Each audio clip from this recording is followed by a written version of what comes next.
Alright, so good morning or good afternoon to all of you. This is a little video describing our final project. Over the week we were actually brainstorming some ideas, and this one was originally pitched out there by Leo. Leo said that he was wondering if there was something we could do with barcodes. Thought about it for a little while, and it turns out that there are a lot of themes that we've used in first semester that we can apply to some barcodes. I have a book right here. This is called How to Solve It. I haven't read all of it yet. It's on my to-do list, but it's basically a dead math professor talking about how you should go about problem solving, just in general. And if we go all the way on the back, let's see, hold on. You'll notice there's two numbers. There's an ISBN and there's something else right beneath it. And if you stare really closely, you'll notice that a lot of the digits are actually in common with a few extra digits. So one of those is called ISBN 10, as you can see. Wait, is it that one? Yeah, as you can see over there. And the other one is called EAN. So we'll talk about some of the differences between them and what we plan on doing with them. Let's see. The screen transition will just take a second. So right around now, you should be able to go onto GitHub, and you will see this very long description of what I'll be talking about right now. This is unfortunate timing. I'm just going to wait for that to pass.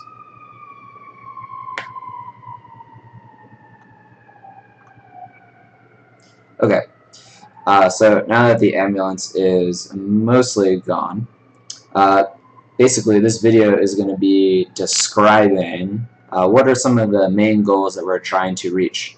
So our barcode program is going to use some factories, it's going to use an adapter, and if there's time permitting, we will try to sort all of these barcodes based off of their importance. Now ISBN 10 is something that was used specifically for books. So that's why I showed you a picture of a book.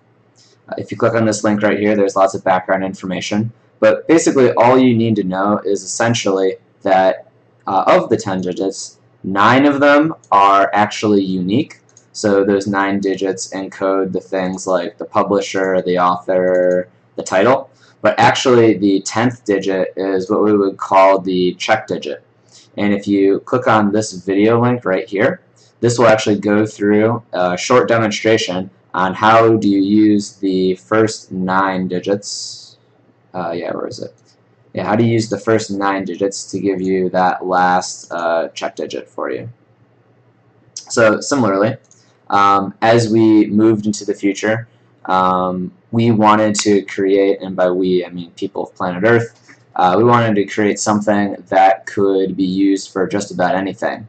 So the EAN standard, which, and this is funny, I was looking at the history, its official name is actually the International Article Number, because the E used to stand for European Article Number, but the system was so versatile enough it eventually got globally standardized. So they kept the acronym, but they changed this to international. But anyways, similarly to ISBN, it has 13 digits. Well, the first 12 of them are going to be unique, and that very last digit is going to be its check digit. Similarly, as I showed you before, if you click on this link, this would show you the math behind how you take the first 12 digits and calculate the last check digit. Alright, we got a book factory, so a little bit of history here. And it turns out that books have been published for a long time. If your book was published before 2007, you would create an ISBN 10. Or if your book was published after January 1st of 2007, it would have an EAN number. So enter, that's the book I just showed you all. This book was originally written, let me open up the cover. This guy's old and dead, so a long time ago.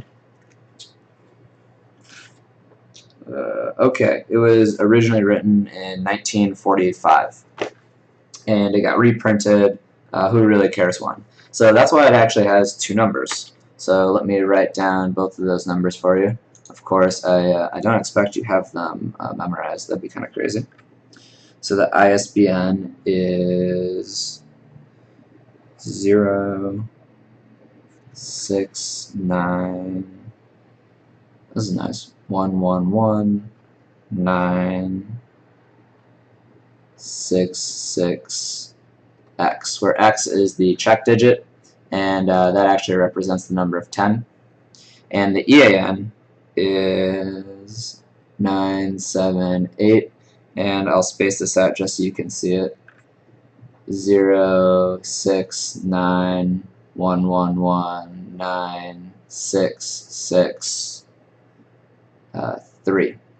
So converting from an ISBN to an EAN is actually not that difficult. They actually share most of that information in common. The only thing that they really have different is they have a different check digit. And notice that there is this 3-letter code glued to the front of EAN. This, if you click on one of those links and you read about it, this is actually called Bookland.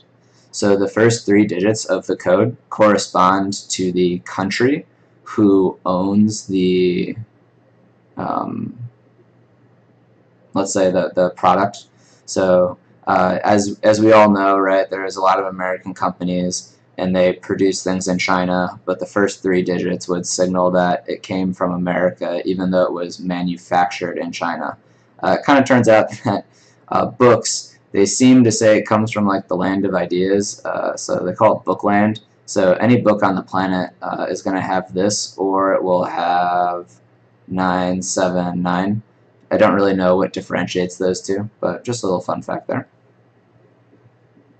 Okay, so what else? Oh, we talked about Book Factory. I guess I can click this button. Yeah, so our Book Factory is going to have, it's going to have one function. It's going to create a book, and you would stick the year in there. So imagine if this was year 1945, as you said earlier, you would spit out the ISBN 10. Or if the year was, I don't know, when did I buy that? I probably bought that in 15, honestly. If I bought this in 2015, instead of spitting out the ISBN 10, it would spit out the EAN, which is also ISBN 13. So please take the time and go back, and now that you've had a little bit of an introduction to what all of these words mean, go ahead, read these things. Also, if you click on the individual files, you'll notice that I've set up some of the template code for you, so you can really just focus on actually writing the things that are significant. And thank you for being patient while I'm helping assist on Junior Treat, and I hope that you all had a great time on Kairos in the meantime. I'll upload this video to YouTube, and you guys can get tinkering away on it.